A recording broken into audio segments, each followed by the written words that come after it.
Varicose veins నుండి విముక్తి పొందండి. ఎవిస్ వాస్కులర్ సెంటర్ ఇప్పుడు మన KPHP లో గ్రాండ్ ఓపెనింగ్ ఏప్రిల్ 4వ తేదీన. థాంక్యూ. ఇప్పుడు ఈ విషయంలోనే మీకు అందరికీ ఒక క్లారిటీ ఇవ్వాల్సిన అవసరం ఉంది. ఈ 5 సంవత్సరాలు ఈ నియంత ఎవరైతే అహంకారిగా ఈ రాష్ట్రంలో ముఖ్యమంత్రి అయ్యాడో అధికార దుర్వినియోగం చేసి ప్రజా సమస్యలపైన ఎవరైనా నోరెత్తి వాళ్ళ నోరు మూయించే పని చేశాడు. ఎవరైనా కానీ గట్టిగా మాట్లాడితే ముందు పోలీసులు పంపించేవారు, ఆ తర్వాత CBCIDని పంపించేవారు. శనివారం అయితే ప్రొక్లైన్స్ పంపించి ఎక్కడికక్కడ వాళ్ళ ఆస్తులన్నీ కూడా ధ్వంసం చేసేవారు. శుక్రవారం సాయంత్రం అరెస్ట్ చేసి బెయిల్ కూడా రాకుండా మళ్ళీ వాళ్ళని కస్టడీకి పంపించేవాళ్ళు. నేను 5 ఏళ్లు చూశాను, చాలా మందిని చూశాను, చాలా మందిని కాపాడాను. కొంతమంది అయితే నేను కాపాడలేక నన్ను చేరలేక జీవితం మీద ఆశ వదులుకొని ఆత్మహత్య చేసుకునే పరిస్థితికి వచ్చారు. తమిళ్లో ఒక విషయం చెప్తున్నా మీ అందరికీ. ఒక అబ్దుల్ సలీం అనే వ్యక్తి నంద్యాలలో వీళ్ళ వేధింపులు భరించలేక ఏం చేయాలనో దిక్కు తెలియకుండా చనిపోవాలని నిర్ణయించుకున్నాడు. ఈ పోలీసుల భార్యను పిలిచి నీ భర్త చనిపోతే నీ కథ చూస్తావని చెప్తే భార్య భర్త ముందర బాధపడడం మొదలుపెట్టింది. నువ్వు పోతే నా మీద పడతారు, అవసరమైతే నీతో కూడా నన్ను కూడా తీసుకుపోమంటే భర్త ఆ రోజు నిర్భరం చేసుకుని ఇద్దరం చనిపోతామని నిర్ణయించుకున్నారు. కానీ మళ్ళా ఆలోచించారు, మనం ఇద్దరం చనిపోతే ఈ పిల్లలు ఏమవుతారని ఆలోచించారు. అప్పుడు ఇద్దరు కలిసి కఠినమైన నిర్ణయం తీసుకున్నారు. నలుగురం చనిపోదామని నిర్ణయం తీసుకుని నేరుగా రైల్వే ట్రాక్ మీదకి వెళ్ళి పిల్లల్ని రైల్వే ట్రాక్ గట్టేసి భార్యాభర్త అందులో పడుకొని మరణం చెందారంటే, ఆత్మహత్య చేసుకున్నారంటే తమ్ముళ్ళు ఎంత క్రూరంగా చనిపోయారో ఒక్కసారి మీరు ఆలోచించండి. అంటే మొన్నే మీరు చూశారు ఇంకొకటి, ఎక్కడైతే కడప జిల్లాలో అన్నమయ్య జిల్లాలో ఒంటిమిట్టలో సొంత ఆస్తి ఒక చేనేత కుటుంబం, ఆ ఆస్తిని వైఎస్ఆర్ కాంగ్రెస్ నాయకులు రాసేసుకున్నారు.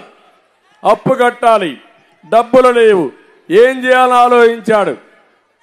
ఊరూరు తిరిగాడు, అప్పులు చేశాడు, లంచాలు ఇచ్చాడు, ఎవ్వరూ కరుణించలేదు.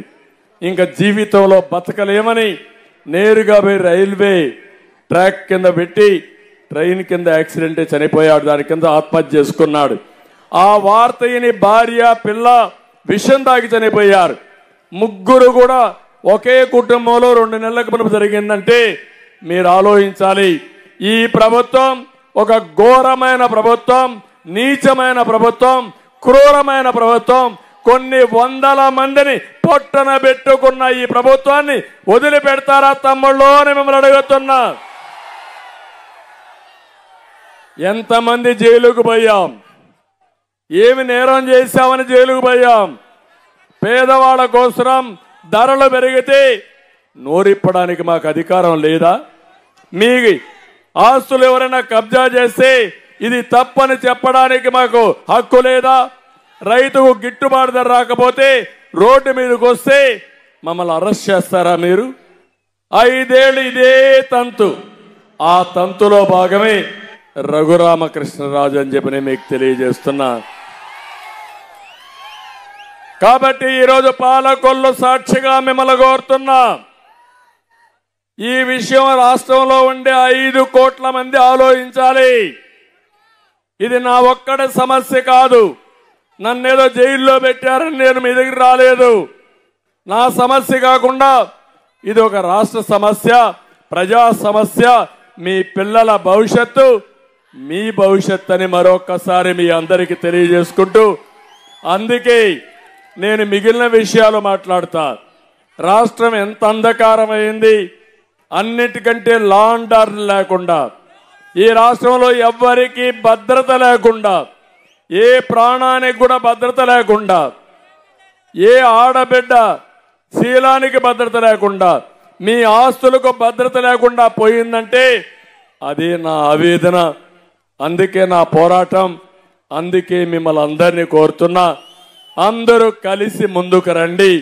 అందరం కలిసి ముందుకు పోయి రాష్ట్రాన్ని కాపాడుకుందాం. ఆ పోరాటంలో భాగంగానే 3 రాజకీయ పార్టీలు, జాతీయ స్థాయిలో ఉండే బీజేపీ, ఈరోజు రాష్ట్ర హితం కోసం రాజీ లేని పోరాటం చేస్తున్నటువంటి జనసేనాని పవన్ కళ్యాణ్ గారు, తెలుగుదేశం 3 పార్టీలు జట్టు కట్టాం. ఇది మా స్వార్థం కోసం కాదు, మీకోసం, రాష్ట్రం కోసం, భావితరాల భవిష్యత్తు కోసం. ఇది అర్థం చేసుకుని మమ్మల్ని ఆశీర్వదించమని, ఈ పొత్తును కూడా అర్థం చేసుకుని ప్రతి ఒక్కరు కూడా ముందుకు రావాల్సిందిగా మరొక్కసారి కోరుకుంటూ, చేస్తారని చెప్పి ఆశిస్తూ మరొక్కసారి రఘురామకృష్ణరాజు గారిని మీ అందరి తరపున మనస్ఫూర్తిగా సాదరంగా తెలుగుదేశం పార్టీలోకి ఆహ్వానిస్తున్నా. వారి సేవలు ఏ విధంగా ఉపయోగించుకోవాలో పార్టీ నిర్ణయిస్తామని మరొక్కసారి మీ అందరికి విజ్ఞప్తి చేస్తూ, తర్వాత కార్యక్రమం మన ఎమ్మెల్యే, మన ఎంపీ మాట్లాడతారు. దానిపైన మనం ముందు పోదాం. మళ్ళా నేను ఈ విషయాలు మాట్లాడతాను. ఎవరైతే ఎంఆర్పిఎస్ కార్యకర్తలు కూడా నమస్కారాలు.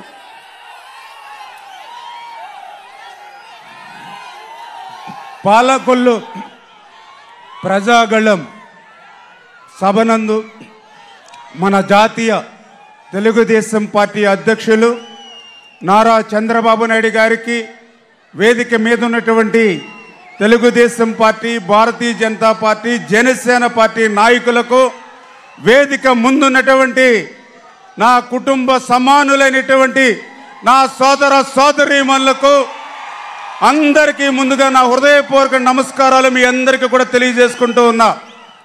2014లో శాసనసభ్యుడిగా నాకు అవకాశం ఇచ్చి చంద్రబాబు నాయుడు గారు నన్ను గెలిపించి 2014, 2019లో పాలకొల్లు నియోజకవర్గానికి వేల కోట్ల రూపాయల నిధులిచ్చి అభివృద్ధిలో, సంక్షేమంలో పాలకొల్లుని ఆంధ్రప్రదేశ్ రాష్ట్రంలో అగ్రభాగాన నిలిపేటువంటి అవకాశాన్ని చంద్రబాబు నాయుడు గారు అందించి, దాని ద్వారా మిమ్మల్ని అందరినీ కూడా మెప్పించడం ద్వారా 2019లో మరి 18,000 ఓట్ల మెజారిటీతో మీరు గెలిపించగలిగారని అంటే, ఆ రకంగా నాకు రాజకీయంగా మరి ఈ రకమైన పదవులు ఇచ్చినటువంటి నారా చంద్రబాబు నాయుడు గారికి ముందుగా హృదయపూర్వకమైనటువంటి పాదాభివందనాలు ఆయనకు ముందుగా తెలియజేసుకుంటూ ఉన్నా.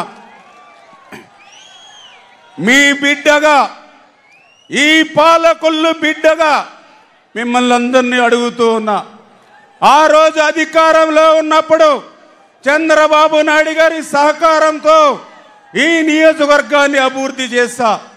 2019లో నేను శాసనసభ్యుడిగా గెలిచిన ప్రతిపక్షంలో ఉంటే ఏదైతే ఒకటే సిద్ధాంతానికి కట్టుబడి, ఒక నియంతృత్వ నిరంకుశత్వ ప్రభుత్వం ఉన్నప్పుడు జైల్లో ఉన్నా లేదా ప్రాణాలు పోయినా పర్లేదు అనేటువంటి సిద్ధాంతంతో మరి ఈవేళ పాలకొల్లు గళాన్ని రాష్ట్రంలో వినిపించా. మీ అందరికీ ఒకటే తెలియజేస్తూ ఉన్నా, ఆ రోజు మరి ఏదైతే పాలకొల్లు మీరందరూ ఒక్కసారి గుర్తుపెట్టుకోవాలి, ఒక కోవిడ్ వచ్చింది, ఇంట్లోంచి బయటకు వచ్చేటువంటి పరిస్థితి లేదు ప్రజలకి. అటువంటి రోజుల్లో నా కుటుంబం అంటే నా భార్య, నా పిల్లలు కాదు, నా నియోజకవర్గంలో 2 లక్షల మంది నా కుటుంబ సభ్యులుగా భావించి, నా కుటుంబానికి దూరంగా నా ఇంట్లో వాళ్ళు వదిలి నేను పైన సెపరేట్గా నా కంచంలో నేను భోంచేసి నా బట్టలు నేను ఉదుక్కుని 50 రోజులు నా కుటుంబానికి దూరంగా క్వారంటైన్ ఆసుపత్రులు తిరిగా, మరి కోవిడ్ ఆసుపత్రులు తిరిగా, కోవిడ్ పాజిటివ్ పేషెంట్లు ఇంటింటికి తిరిగా. ఒక వరదలు వస్తే పేకల లోతు నీళ్ళల్లో నా ప్రాణాలు సైతం పణంగా పెట్టి ఒక్కసారి మా ఇంజిన్ కూడా పోయి మా పడవ ఈస్ట్ గోదావరికి కూడా కొట్టుకుపోతే ఆ రోజు చంద్రబాబు నాయుడు గారు కూడా ప్రమాదం తెలుసుకుని కలెక్టర్ గారితో ఎస్పీ తోటి అందరితోటి మాట్లాడి ఎక్కడో 5 గంటలకి మా పడవ మిస్ అవుతే రాత్రి 9 గంటలకి ఈస్ట్ గోదావరిలో ట్రేస్ అయి మళ్ళీ మీ ముందుకు నిలబడ్డా. అంటే ఈ రకంగా మరి ఏదైతే టిట్కో ఇళ్ళు ఉన్నాయి మీ అందరికీ తెలుసు.